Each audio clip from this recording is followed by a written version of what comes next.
The Lover's Odyssey. Long ago, in a small village tucked deep in the heart of Africa, there lived two lovers, Amina and Hassan. Their love was fierce and pure, but the weight of poverty and an unyielding system shackled their dreams.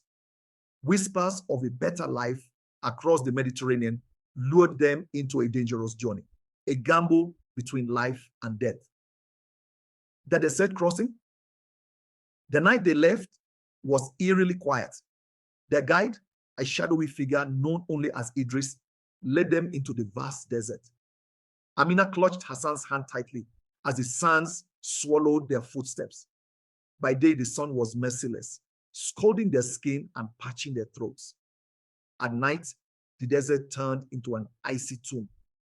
The howls of unseen predators echoing in the distance.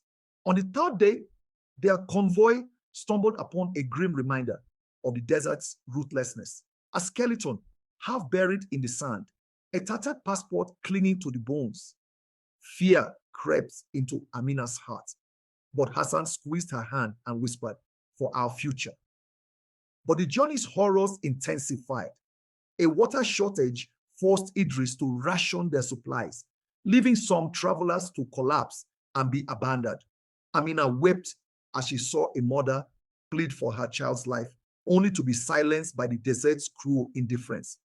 When they finally reached Libya, they were shadows of themselves, drained yet clinging to hope. Libya's underworld. In Libya, they found themselves trapped in a nightmare. The promised boat to Europe was a lie. Instead, they were headed into a cramped detention camp where the air reeked of sweat and despair.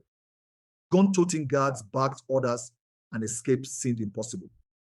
One night, Hassan overheard a whisper about a new smuggler who could take them to the Mediterranean.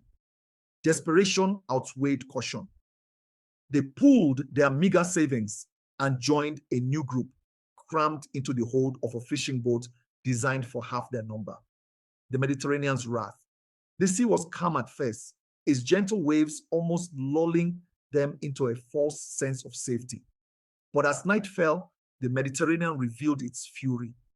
Towering waves battered the fragile boat, and screams filled the air as people were flung into the abyss. Hassan held Amina tightly as water surged into the boat. Amina, terrified, began to pray. Around them, bodies vanished beneath the waves, swallowed by the sea. A child clung to a piece of driftwood, crying for its mother, who was nowhere to be seen. When dawn broke, the boat was no more. Amina and Hassan clung to each other and a broken plank, their strength fading. It was then that they spotted a distant ship, an Italian Coast Guard vessel. Hope flickered, but as the ship approached, they saw others swimming toward it. In the chaos, Amina's grip slipped. "Hassan, Akai!" she cried as the waves tore them apart. He tried to reach her, but the current was too strong. Amina's figure disappeared beneath the surface, her voice a haunting echo. A life half-lived Hassan was among the few rescued. He arrived in Europe alone, his heart heavy with grief and guilt. He walked the streets of a foreign land, haunted by memories of Amina's laughter, her dreams of freedom, and the love they shared. Years later, as Hassan sat on a park bench overlooking the sea, he whispered her name to the wind. He had survived, but part of him had been left behind in the desert sands and the Mediterranean depths, a love lost in the pursuit of a better life. And so their story became a cautionary tale, passed down through villages, a reminder of the price of dreams and the cost of love in the face of desperation.